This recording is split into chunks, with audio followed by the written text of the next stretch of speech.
There are times, not often in human history, when the urge to build conspires with a vision of beauty. When the will to achieve conspires with the skill to create. What is born is that rare thing, a work of wonder. A work that gives pause, that catches the breath, that seems to cry out, behold what we can accomplish. These are the enduring works of man's own creation, lasting testaments of an eternal struggle to leave a mark on a fleeting world.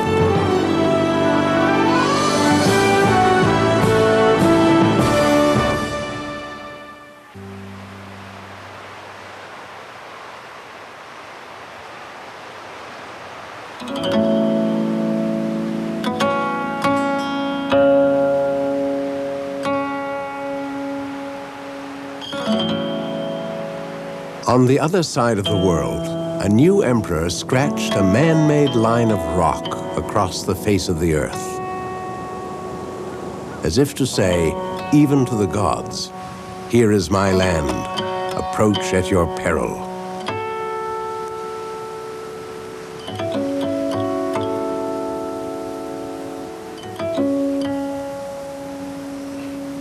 The Ming dynasty of China had finally cast off the yoke of Mongol rule, forcing the descendants of Genghis Khan to withdraw to the northern steppes.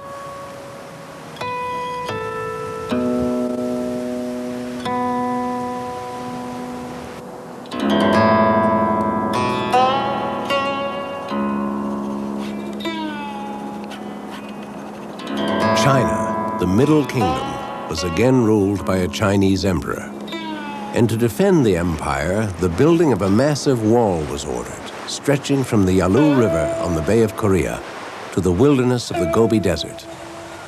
3,000 miles of brick and stone, 25 feet high, the largest edifice ever built by man, and perhaps the only structure visible from space.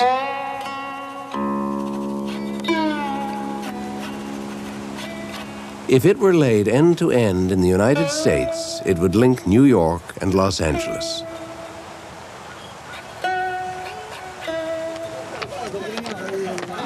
The Great Wall of China that exists today is the one built during the Ming Dynasty, which started even before the birth of Columbus in the 15th century. But the idea of building a wall around the Middle Kingdom dates back 2,000 years earlier, to the 8th century before Christ. At that time, China was in chaos. Warring states waged battle on one another and fought off nomadic tribes that invaded from the north. Over hundreds of years, a succession of earthen walls had been built, stretching between mountains and along valleys in vain attempts to keep out hostile neighbors. But in the year 221 BC, one man unified China and proclaimed himself her first emperor, Qin Shi Huangdi. In his brief 12-year reign, Qin Shi Huangdi linked together thousands of miles of old walls in a massive military defense against the Huns. A girdle round a nation, this great wall would come to symbolize China forevermore, fiercely protective, hostile to foreigners, prodigious in work, a unified people of the land.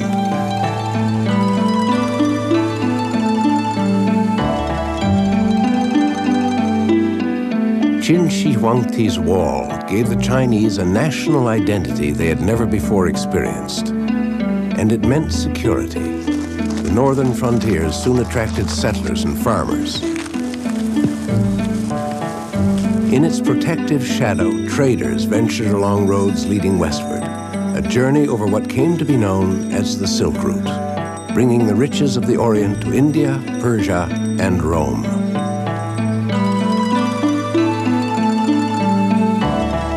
The Chinese emperor wrote, "Now the common people are pacified. and no longer have any fear of war. Men work on the land, while women likewise are engaged in their work. But that was his version. The wall may have been an astonishing military feat, but it was also a brutal act of forced labor. 800,000 soldiers, captive workers, and prisoners were pressed into service to build the wall. Criminals faced a particularly grim punishment. Their heads were shaved, faces blackened, and with necks clamped into iron collars, they were dispatched to far-flung provinces to haul dirt. One chronicler wrote, "Ditches on the roadside were filled with corpses of men who had been forced into construction of the Great Wall. And when men could no longer be found, their widows joined the march."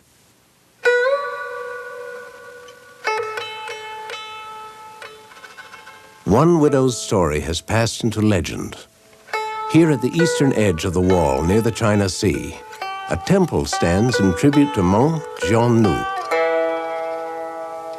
Meng, the story goes, went in search of her husband who had been forced to construct the wall.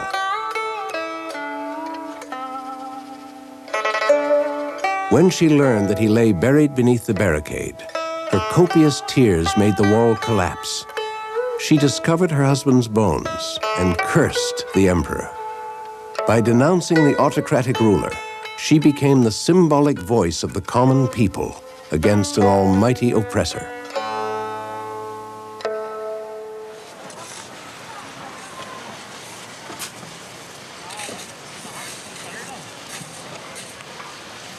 Little of Qin Shi Huangti's dirt wall remains today.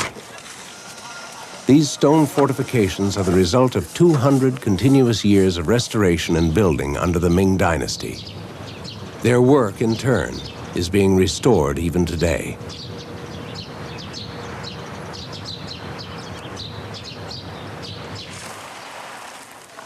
The wall traverses half of China, hugging mountain cliffs and standing guard in valleys, ingeniously turning harsh landscape to tactical advantage.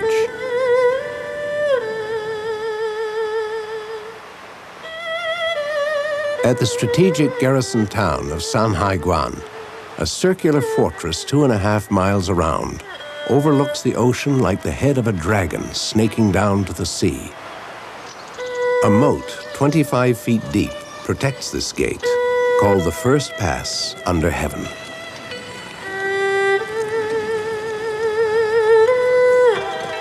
"1,400 miles away, the Jiayuguan Fortress was the final outpost of the empire as it leaned westward toward the vast Mongol desert. Between these two extremes stood a network of some 25,000 watchtowers, manned by sentries who lived inside the hollow garrisons. When under attack, they would relay information about enemy troop strength by sending up smoke signals by day, fires by night. War intelligence traveled hundreds of miles in a matter of hours. Near Beijing, the all-important fortress of Badalin is built within layer after layer of outer walls, wide enough to accommodate 5 mounted horses or 10 infantrymen marching abreast. Double notches, or crenellations, assure that the wall can be defended no matter which side is attacked. While the wall may have survived the arrows and swords of the Mongols and the Manchus, it barely survived the ideological assaults of our own time. During the Cultural Revolution of the late 1960s, disdain for the past led contemptuous farmers to trundle away whole sections of the wall for use in their pigsties. But today, the Great Wall has been restored, if not always physically, then figuratively, to the signal role it once played in China's national psyche. It again stands as a defining line, an imprint on the land, testament to the endurance of a people and of their ancestors who built it.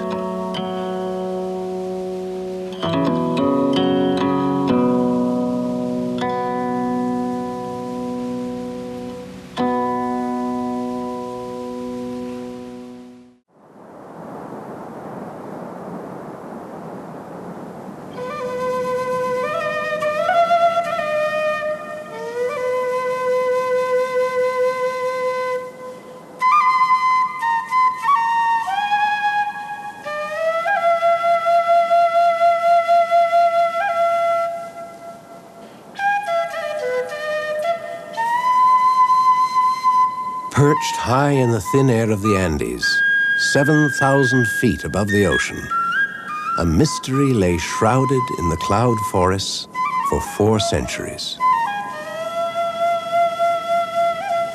16th century chronicles told that these impenetrable mountains hid the last great city of the Incas, Vilcabamba, the city where Manco Inca, the leader of the Children of the Sun, desperately sought refuge from the Spanish, who had decimated his empire in their lust for gold.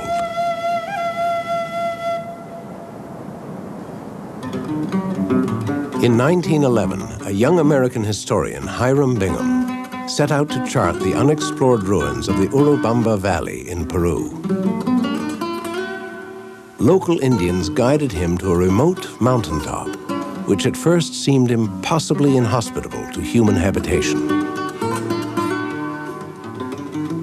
The Indians called it simply the Old Peak, Machu Picchu. Bingham described the journey. On all fours, we pulled ourselves up through slippery grass. Far below, the Urubamba snarled angrily.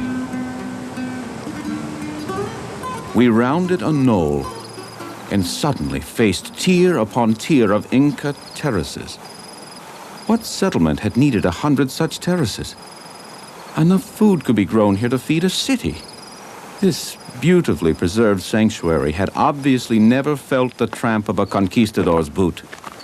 I realized that Machu Picchu might prove to be the largest and most important ruin discovered in South America since the Spaniards arrived. What Bingham had come across, though choked by jungle growth, was extraordinary. A plateau stretching 2 square miles, with more than 200 buildings of unsurpassed stonemasonry. Dimly, I began to realize that this wall, with its adjoining semicircular temple over the cave, was as fine as the finest stonework in the world. It fairly took my breath away. What could this place be? Bingham came to believe that he had found the lost city of Vilcabamba, sanctuary of Manco Inca. But Machu Picchu eludes most explanations, for it is not a city at all, but rather an immense religious center, a sacred place for the rituals of one of the world's most enigmatic civilizations.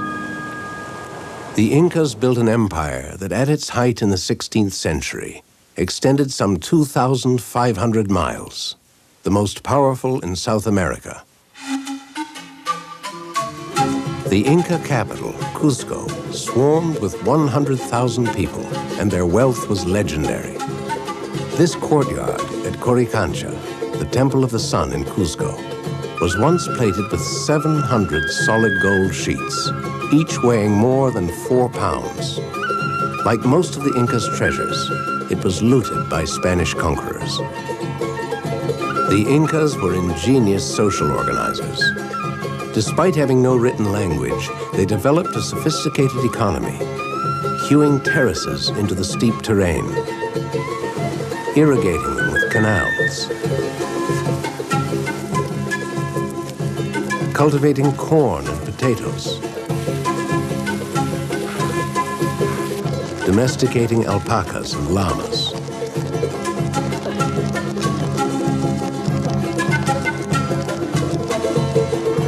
Today, many of Peru's Indians conduct their lives on the foundations of their Inca ancestors.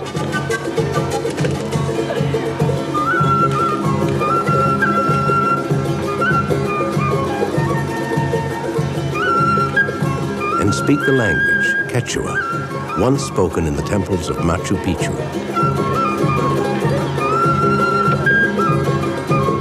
But the most enduring Inca achievement is also their most baffling. These monuments in stone. Enormous granite blocks so precisely fitted that not even a penknife can pierce the cracks.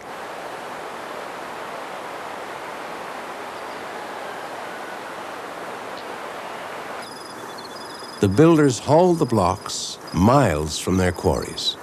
And yet no evidence has ever shown that they possessed the wheel, any draft animals, or tools hard enough to hew these perfect blocks. Like their hard-working descendants, teams of Machu Picchu's builders must have dragged each rough-hewn stone at an agonizing pace, lugging it along the ground with fiber ropes. Sometimes the stones were so heavy they were abandoned in a field. But the men were not punished.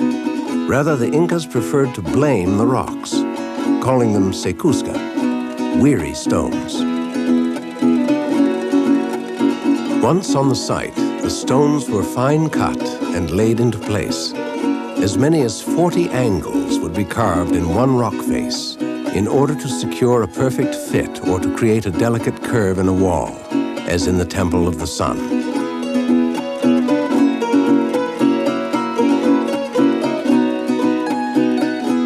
The trapezoidal shape of most of the buildings was an Inca innovation, lending stability during frequent earthquakes that shook the Andes.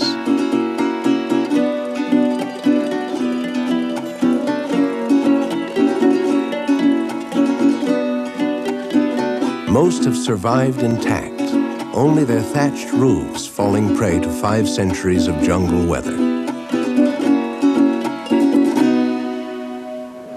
But what went on here to warrant such elaborate construction?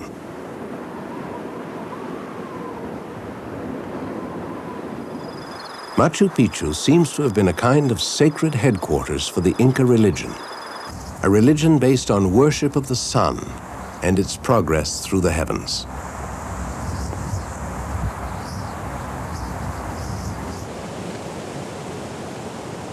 The Intihuatana, or tethering place of the sun. This stone outcropping allowed Incas to predict the solstices and equinoxes, so critical to the planting and reaping of corn.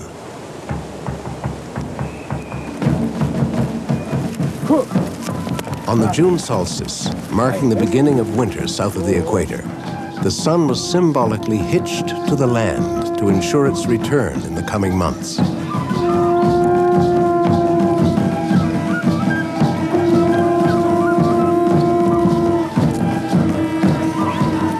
The festival, called Inti Raymi, lasted 9 days and is still observed in the ancient Inca fortress called Sacsayhuaman.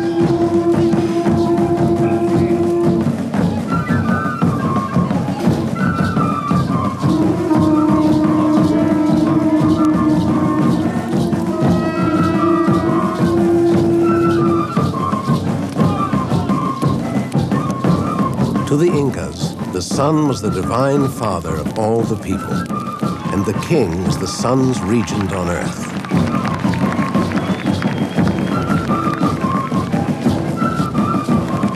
Gold symbolized the tears of the sun, and corn was the sun's golden produce.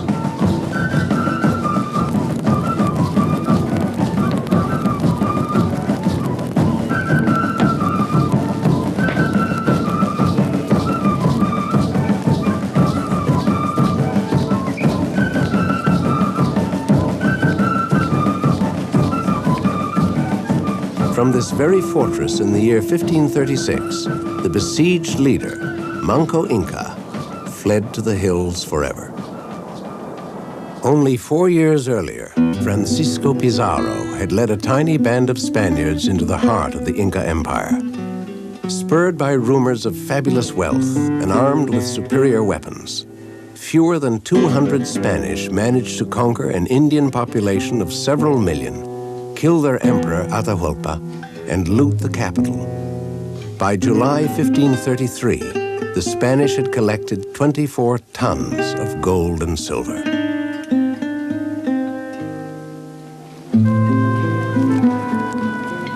When Manco Inca lost his final battle, he abandoned Cusco. It soon became a colonial town, built on the indestructible foundations of the Inca city. And Manco Inca's last refuge, called Vilcabamba, could it actually have been at Machu Picchu? Evidence seems to point to another site, recently located far to the northwest. Machu Picchu had probably been abandoned long before and had already fallen prey to the encroaching jungle. Like the civilization that built it, Machu Picchu remains a mystery, swallowed by the land from which it sprang.